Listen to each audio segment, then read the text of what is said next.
Hey guys, welcome back to another TUI equine education. So what we're doing here is, this is Kharma. She's a 8-year-old pure Arab mare. She's unbroken. She's been used as a broodmare her whole life. So she's squeezed out babies and had really minimal handling. I don't think she's even ever had her feet done because her feet are terrible. She has a very, very big attitude, but not an arrogant attitude, more of a defensive kind of attitude. So her whole thing is, don't touch me, leave me alone. So what we're working on here, the first steps I do with every horse that I start working with is the flexing with the neck and the moving of the hips. So what we're doing here, flexing the head round, the tap, tap, tap just on the halter, and she does it fairly well. I was quite surprised that she did this so well in her first time because, you usually expect some kind of fight from a horse that's never done it before. But she never struggled overly. She did have a little bit of resistance here and there, but overall it was really, really good. I was really, really happy with her. So that's it, just flexing and the give, really nice, that's it. And there we go, a bit of resistance. She's decided she'd rather not do it now. That's okay, she's allowed to decide that. And there's the give, that's it. Just checking that the camera's still in the right spot. And we come back round and we flex, and very good. One more time, just for safekeeping. The main reason I'm doing this with Kharma is the back legs. This is purely to teach or to explain how I would approach picking up the back legs of a horse that kicks.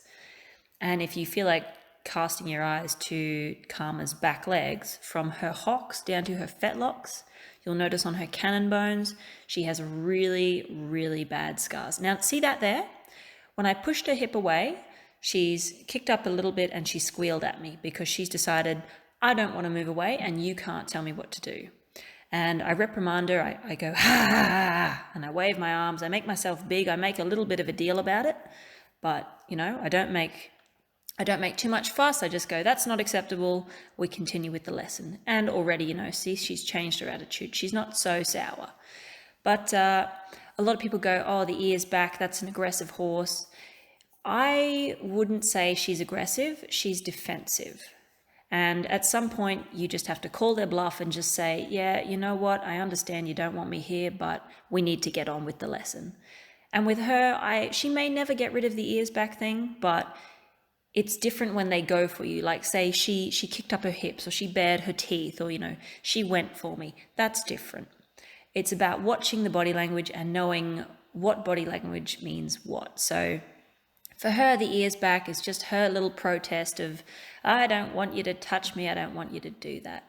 So we're getting past that. We're just ignoring that head up business. I really don't care about that at this stage. If it was a younger horse, I might be more insistent on the head staying down where it should be, but she's a 7-year-old mare.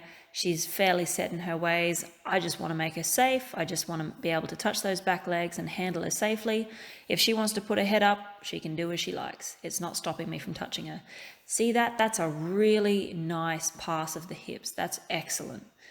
So as we talked about in other videos, we come round, we keep our energy on the eye, and then we step towards the hips. Now in that there, she ignored me and she swished her tail at me. So I've told her, that's not acceptable. I asked you to do something and it was a fair question. You need to listen to me. So we try again, come back, energy on the eye, step back, focus on the hip, step away. Very nice. That's the way.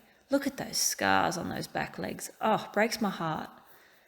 From what I've been told, the previous owner of this horse attempted to desensitize her around the back legs by doing something, and whatever's happened, she's learned to obviously kick at the pressure, which is why she kicks. And whether she's now damaged herself during her desensitizing with her previous owner, or she's got caught in a fence because she's been taught to kick, I don't know, but those back legs are a total mess. So we'll just we'll stop it there. So this clip here is from the day after I've done the flexing and the hips away and whatnot. So this is the day where we start getting her comfortable with me being near her back end. Now, for people who've had a horse that's had trauma or, has had something with their back end, they don't want you there. So to get there, before we even go flying around those hocks or anything, we need to be something that the horse, they need to enjoy us being back there. It needs to be a nice thing. So we don't want to be going near their hips and them hating it. Otherwise, we're going to get our heads kicked off, and I'd like to keep my head on my shoulders. Thank you very much. So what we do when we go back here is, just checking in with her every now and then. We go, hey, how you doing? Yeah, see, it's not so bad. And every time we go back, we're just doing a pat and a rub, and notice how she flinches around that flank and the swishing of the tail. Those are all minor protests. She goes, I'd prefer if you stopped, please. That'd be nice. But when she stops swishing the tail or she stops flinching the belly, I give her a release. We come back up to the front, we have a chat. That wasn't so bad. And already from yesterday, she's far less agitated. Her eyes softer.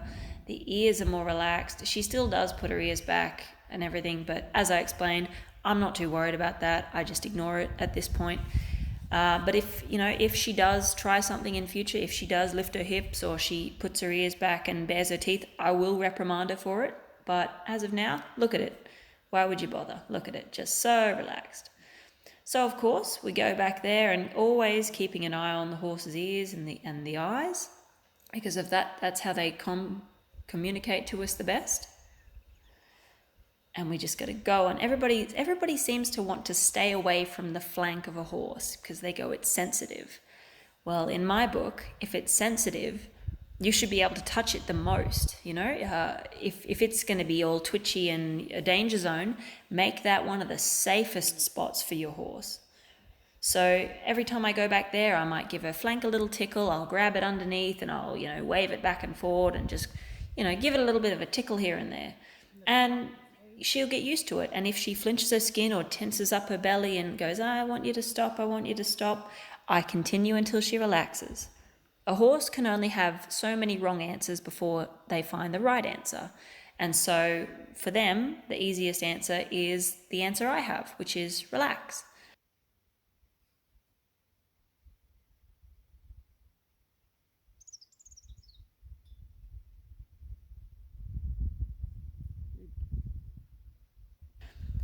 So she's doing really, really well with this. I was really impressed today.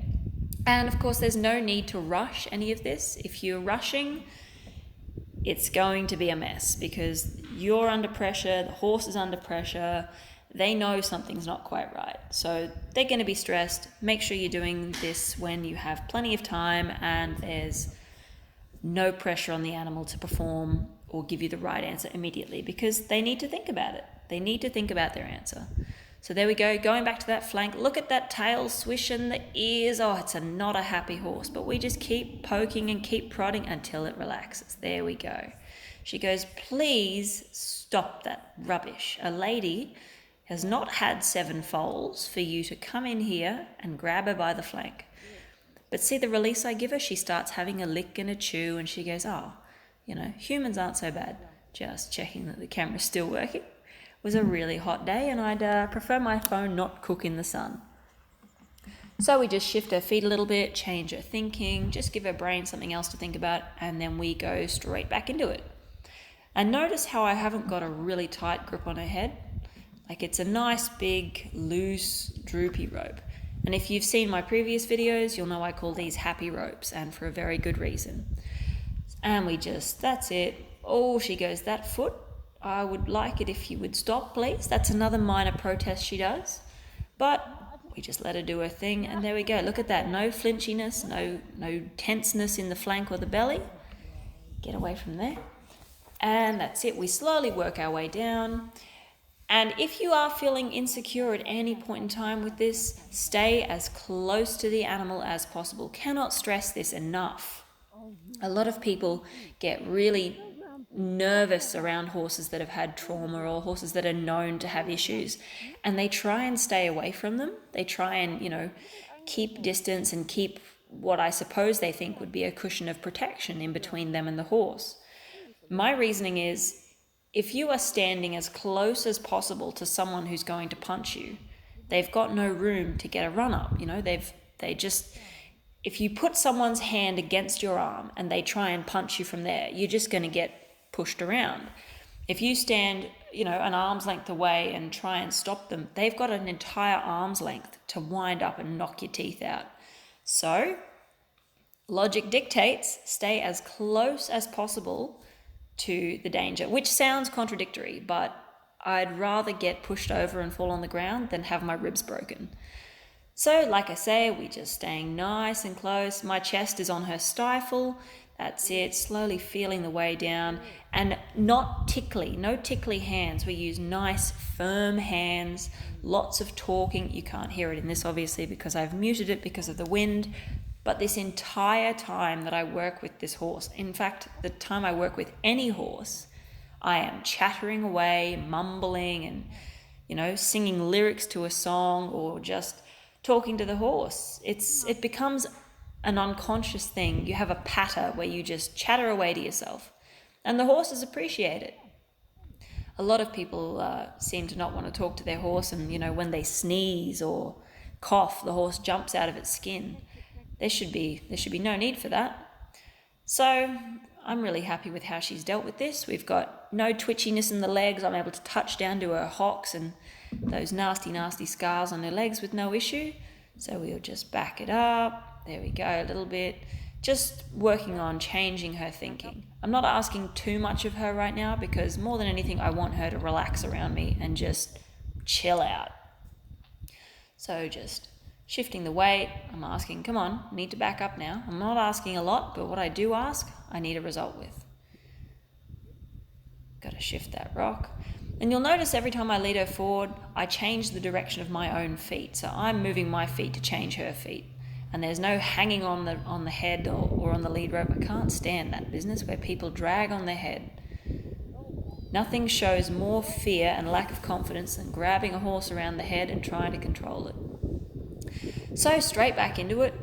That's it, lots of patting and scratching and fluffing, and there we go, nice and close. I'm right on her belly. She can feel me chattering away, and the first pickup, I want her to relax, and there we go. Now, when they have that first touch, of course, is going to be, it may not be a shock, but it'll be uncomfortable for them because the last thing that touched that leg, they got a scar from it. So as soon as you get that first pickup, you don't even have to hold on. Just when you touch the leg and they lift it off the ground nice and gently, release straight away. There we go. Nice release. And just hang on to it. And that pulling away business, don't try and grab on and hang on to it. Just go with them. It's a funny thing. A lot of male men and male farriers, when a horse is pulling and pushing and carrying on when they're doing their feet, they try and hang on and they grab the horse, and usually the horse ends up pulling them over or they end up having a fight, which is it's a funny thing. Maybe it's just that females are more aware that we're not as strong as males and we just go with the pressure. But anyway, it seems to work.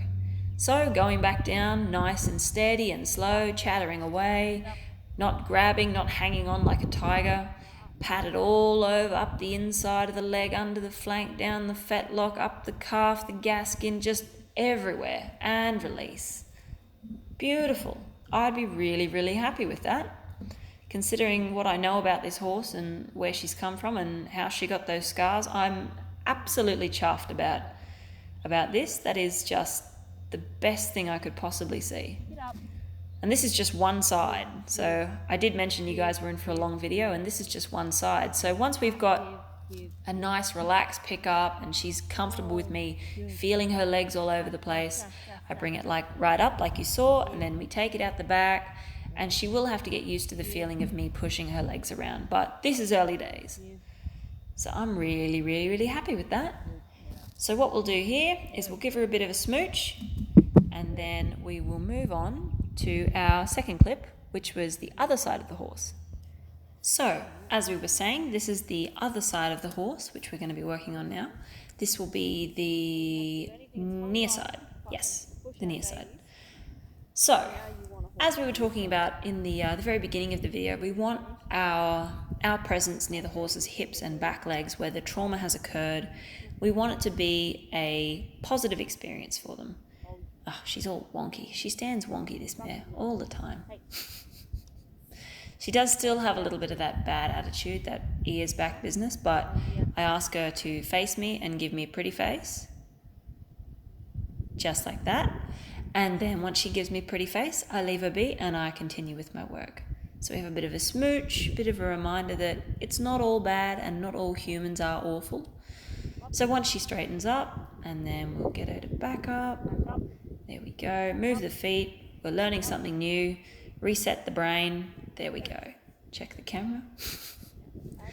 Okie dokie. She goes, don't go on that side, please. So as we said, we're going to go back here. Scratchy. I'm not sure if that's mud or molasses, but one of the two, it's sticky. So we just go back and we're patting and rubbing and scratching, and there's a little bit of flinchiness in that flank, so we'll take care of that shortly. She's not happy with me being over here, and that's understandable, but we just carry on regardless. So here we go, back to that flank, rubbing the belly. There we grab the flank. That's what I mean by grab the flank. You just put your fingers under there and you tap, tap, tap, like the skin of a drum. So we move that pony forward and we go straight back in. And it goes, please get away, but you just give her big hugs and overwhelm them with happiness and kindness. And if you do watch my other Patreon videos, you'll know that I talk about energy and intent a lot. And so with a horse such as this, she's not had the best time with people around them, so even though I'm making a lot of noise and being quite loud and chattering away, and there's plenty of patting and rubbing and scratching going on, it's not a manic energy. It's calm, it's reassuring, it's nice. It's nice to be around. And here, I just wanted to point out that one of the most underrated tools in the entirety of horsemanship and any related subject is butt scratches. Butt scratches are a highly underrated tool for any animal. And I don't think this horse has had a whole lot of mutual grooming or even grooming from her people, so this will be a really nice change for her to work out that people aren't all bad. And so when she has a relax and she has a bit of a lick and a chew after a scratch, we go up, we say, how was that? Was that good? And then we go back. And she's starting to put her bum into me a little bit more. She goes, that's actually not bad, human. People are good for something after all. And you know, this is what the horsemanship manuals don't tell you, that grooming your horse and being with your horse and just spending time with them and having a good energy around them, that's half the battle. The other half is being firm and not being uncompromising on your rules, would be a better way to say it, while still being kind. I know a lot of people do have trouble understanding that you can be an assertive presence while still being kind. You'll notice I did it when Kharma here, I asked her to shift her hips over and she hopped up at me. I was assertive and I was firm, but I didn't beat the crap out of her. I didn't abuse her. I didn't chastise her. I said, that's not okay. Pull yourself into gear and let's continue with the lesson. So going back to the patting, look at all that twitching going on. We pat and then it's gone. And that is one of the best ways to stop girthiness in a horse. People go, oh, you know, if he's twitchy, you shouldn't. No, touch him more if he twitches. If a horse is twitching and you're releasing the pressure from him, you're inadvertently teaching him the wrong thing. You may not realize it, but that is a way to get yourself into a world of trouble down the track. So just being aware of, and once you start to realize that all the little fights that your horse puts up and says, I don't want to do that, or I don't want to do this, you'll become more and more conscious of the decisions you make and how you handle what they ask and what they say and how they communicate with you. But I'm a big fan of butt scratches, so we're just going to go back to some butt scratches for a bit. And I mean, like I said, we want to make it a positive experience for the horse. And from what I've been told, she does have a little bit more trouble on the near side. She kicks up like no one's business, so we're just going to poke along. That's it. So moving straight on from a positive experience of the butt scratches, we go down to the hock, we get the butt cheek, we go to the stifle and the gaskin, and we don't go too far at once. There's no need to go right to the bottom of the foot the first go. You go halfway down, you come back up, you have another butt scratch, and then you go a little bit further. There we go. Oh, those nasty scars. They're so rough. There's so many of them, and they're on the insides of her legs too. It really baffles me how horses, they put up with so much of our stuff and they still forgive us. I'm getting distracted. Anyway, you'll notice that pickup that she did just then. She picked it up and there was a bit of a test and she waved her foot around, but the second she released, even though it wasn't a relaxed one, it was a release. It's still a step forward, which is better than nothing. And so we go, come on, come forward. There we go. Move my feet a fraction and she's watching my feet. She comes forward. Excellent. Oh, it's a grumpy, grumpy horse. She goes, don't touch me. Well, guess what, kid? You say that, I'm going to touch you even more. You're going to have so many cuddles, you're going to love it. There we go. See what I mean by calling her bluff? You've just got to call their bluff and just overwhelm them with all the affection and all the pressure so they just get over it. And as always, a nice, long, happy rope. Happy rope. And once you're confident and once you're comfortable with the horse, a good way to start building their own confidence and their self-control, I put the rein down in front of them. I just drop the lead rope right in front of their feet and I let them work it out. And if they decide they're going to move again, well, we'll move their hips, we'll move their rump, and then we try again. But she was pretty good with this. You'll see in not too long, she mastered that very quickly. But back to the butt scratches. Because what is better on a summer day than butt scratches with an Arab mare? There we go. Gosh, she does need a real brush, that horse. And look at the difference in her face. If you pause it now and go back to the very start of the video, remember how flat back those ears were and her head was right up and she was really quite an agitated horse? It's quite a different animal now. And even though there is still the tail swishing going on and a little bit of fidgeting here and there, it's not excessive. And I should point out right now that this mare, when she trots or canters, she does have a lameness in the near side front, so that foot I'm standing next to. We can't work out if it's an old injury or if it's in her actual foot. It may be from her hooves themselves because they're so bad they've never actually been trimmed. It's a bit of a mystery, but for that reason, I'm not going to push her too hard during her breaking in. I'm just going to poke along at probably maximum a trot. And, you know, if she wants to move into a canter at her own volition, that's fine, but she's obviously not in enough pain to totally cripple her, but she is lame in that little front foot, it's a little bit concerning. There's that loose front rein. She's allowed to have a look and check it out. There we go. And she understands now that whilst I'm back there messing around with her legs, she has to stand still. And that's what part of the whole reason, the first thing I do with most horses, well, with all horses, sorry, is the flexing the head and the pushing the hips away. So if I'm not touching their head, they're not moving. The only reason they would have to move is if I push the hips away or I turn their head to me. So that's, again, part of the reason that we always start from square one, no matter what the education of the horse, or in this case, the lack of education. So just going back to a butt scratch, you can never have too many butt scratches, in all honesty. And if I'm being totally honest, I just love watching the horses pull faces. It's my favorite thing, is watching them be a happy, happy horse. There we go. Turn the butt into the human. The human gives a good scratch. Oh, that's the stuff. There we go. And now that this is a positive reinforcement for her. You know, people being around her back end is now a positive thing for her. She enjoys it. It's not all doom and gloom. You know, she's realizing that if a human goes back there, there's no need to kick up. She's not going to be poked and prodded with.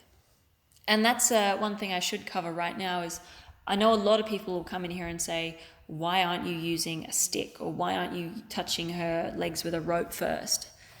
My reason for that is I always think of it as how I would like to be approached. You know, if someone is approaching me in a bar and they're trying to hold my hand, if they're standing away from me and they're tapping me on the hand, I'm going to get really frustrated and I'm probably going to tell them to, F off. So, and the whole reason of being close is, why not practice what you are aiming to teach from the very beginning? But, you know, if you feel comfortable that you can teach them to, or keep yourself safer using a stick or a rope, by all means, do your own thing. I'm not here to tell you how to do your thing. I'm merely sharing how I approach situations. So there we go, a bit of a smooch and a cuddle with a little horse. I think I go this way and head was too close, not happy. Still, there's no reason to be upset about it, little pony. So when she puts her head up like that, we just go, oh, there's nothing to worry about. And we overwhelm it again and just make a big fuss over nothing, and then we carry on.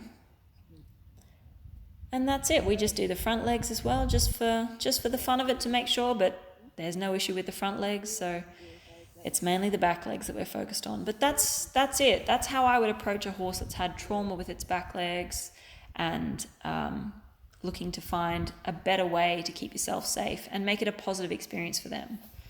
So yeah, hope you guys enjoyed that, and hope you find something worth using.